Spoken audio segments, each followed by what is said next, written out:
Alright guys, today we're going to be reacting to Thomas Sowell. We have all been lied to about Lyndon Johnson. Jump in. Another theme in wealth, poverty, and politics, which is a theme in the wider world, Black lives. Quoting Wealth, Poverty, and Politics, quote, "Those who have promoted the prevailing social vision in which lags, gaps, or disparities to the detriment of black people are the fault of white people are trapped in the corollary that these lags, gaps, or disparities should disappear once those other people are constrained by civil rights and policies, civil rights laws and policies." But nothing of the sort has happened. White people bind themselves to behave better by passing civil rights laws, and black lives should improve. But nothing of the sort has happened, you argue.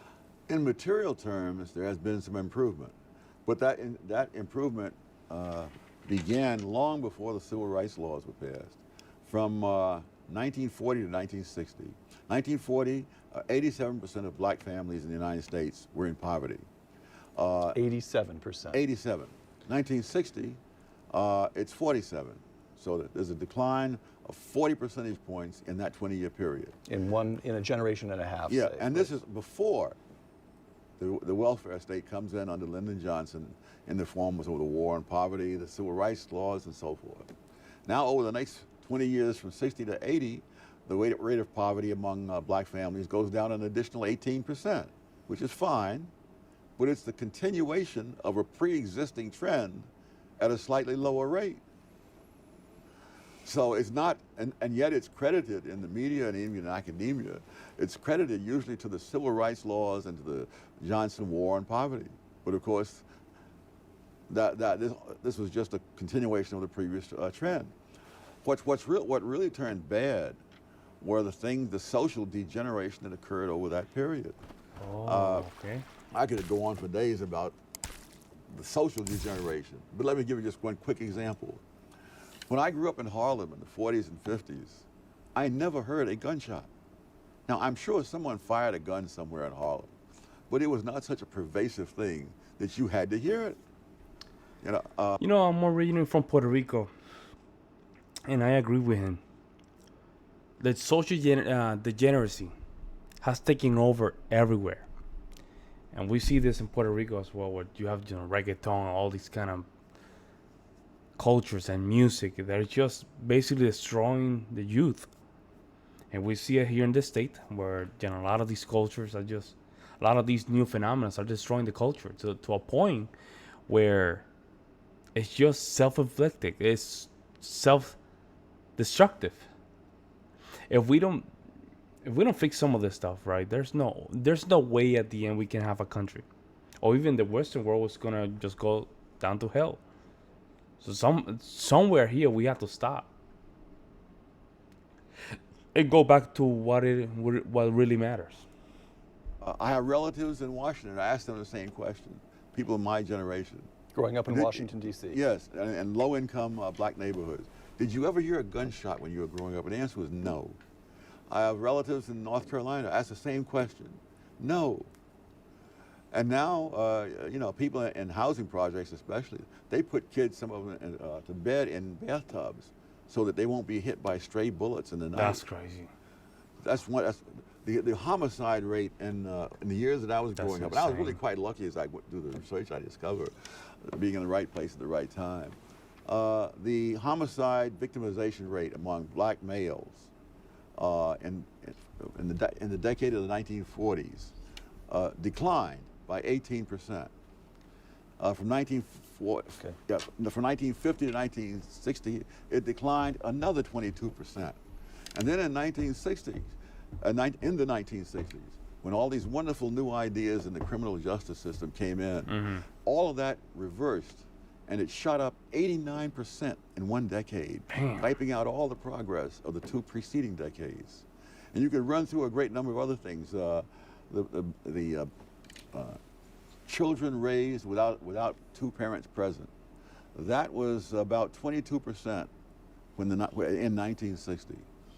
That's insane. One generation later, it was 67%, and it's gone up a little since then as well. And now the rate among whites is higher than it was among blacks in 1960. Right.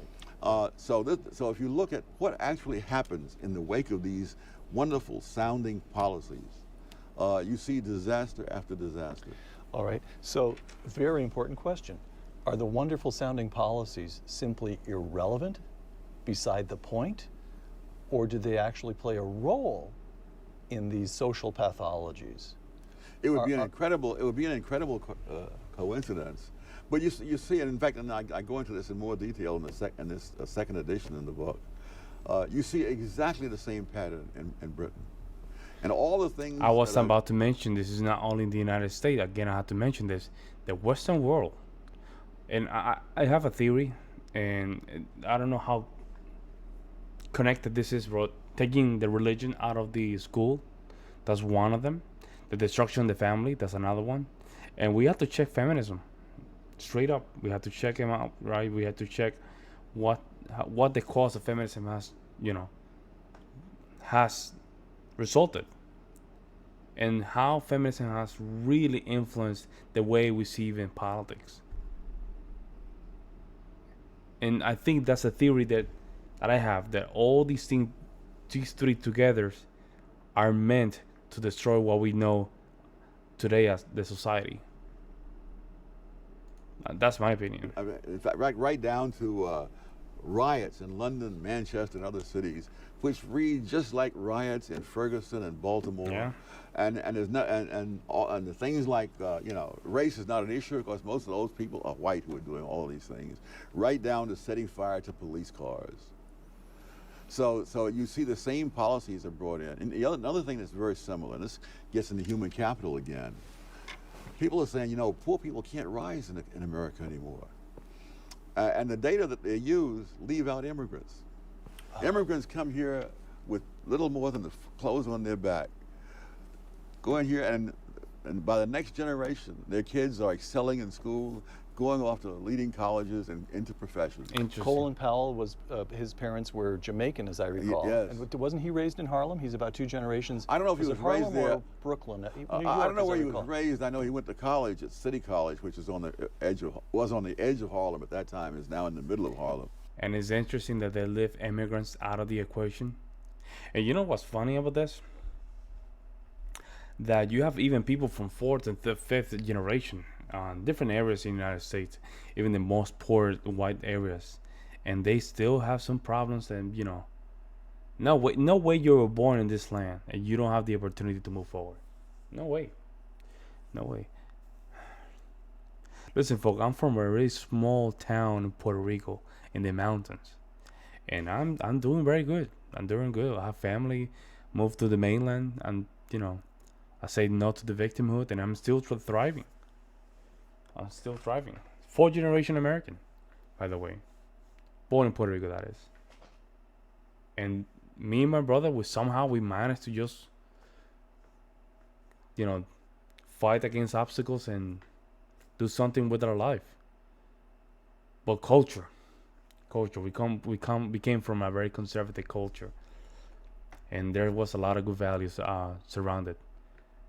But during the time that I was living in the island, and I had to say those values they did help when I came to the mainland, especially when I was living in New York. That was insane. New York City, insane. But let me know what you guys think in the comment section below. I'll see you in the next one.